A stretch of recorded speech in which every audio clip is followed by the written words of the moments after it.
Ya, selamat pagi saya ucapkan kepada murid-murid, orang tua, guru-guru, serta staf Sekolah Kristen Kanaan.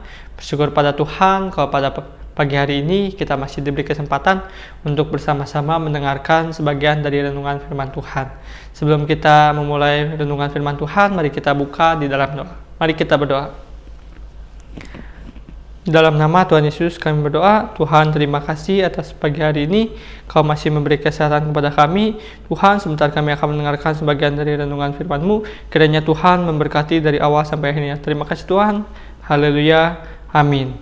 Ya, sebelum kita memulai masuk ke dalam renungan firman Tuhan, sebelumnya kita akan mendengarkan satu pujian terlebih dahulu dari Kidung Aku Senang Menyanyi nomor 57, Dengar-dengaran.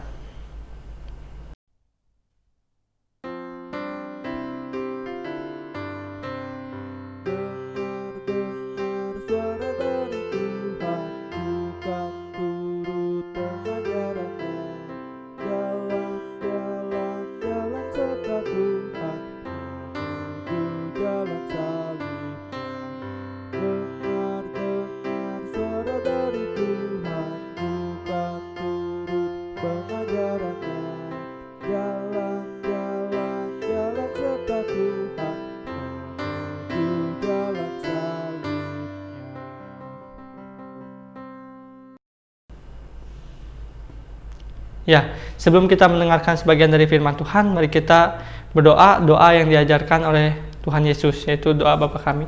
Mari kita sama-sama berdoa. Di dalam nama Tuhan Yesus kami berdoa. Bapa kami yang di surga, dikuduskanlah nama-Mu. Datanglah kerajaan-Mu, jadilah kehendak-Mu di bumi seperti di surga. Berikanlah kami pada hari ini makanan kami yang secukupnya. Dan ampunilah kami akan kesalahan kami, seperti kami juga mengampuni orang yang bersalah kepada kami.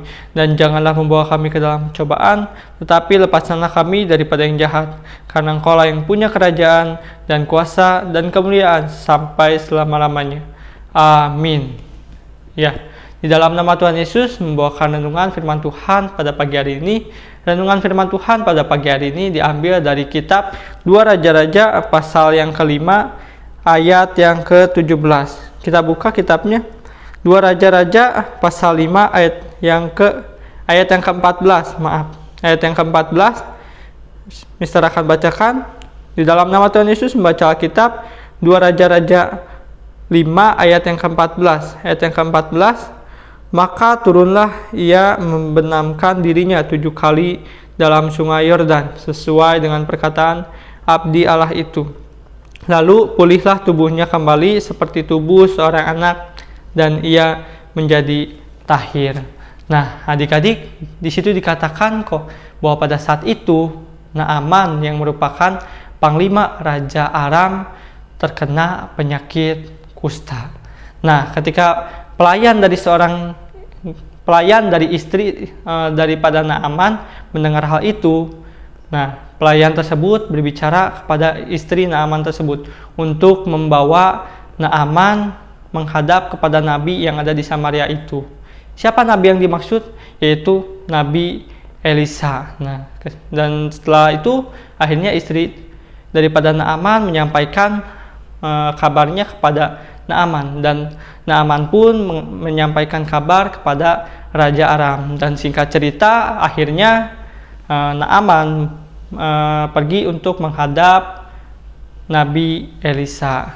Nah, ketika sampainya Naaman kepada tempat Elisa, nah lalu Elisa menyuruh seorang suruhan kepada Naaman agar Naaman mandi sebanyak 7 kali di sungai Yordan.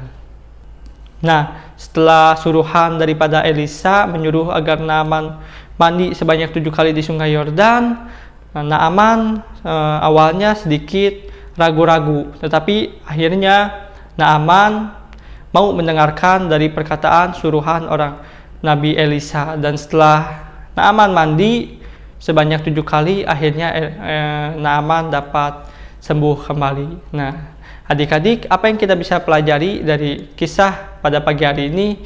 Itu kita dapat melihat bahwa Naaman disembuhkan dari penyakitnya hanya dengan mandi 7 kali di sungai Yordan. Nah, Melalui kisah ini, kita diingatkan kembali bahwa Tuhan dapat menyembuhkan penyakit dengan berbagai macam cara. Nah, asalkan apa? Asalkan kita mau percaya, beriman, dan memohon kesembuhan kepada Tuhan. Nah, firman Tuhan pada pagi hari ini sampai di sini kita tutup kembali di dalam doa. Mari kita berdoa. Di dalam nama Tuhan Yesus kami berdoa. Tuhan, terima kasih Engkau telah membimbing kami dari firman Tuhan pada pagi hari ini. Kiranya Tuhan memberkati apa yang tadi difirmankan sehingga menjadi pegangan untuk hidup kami. Terima kasih ya Tuhan. Haleluya. Amin.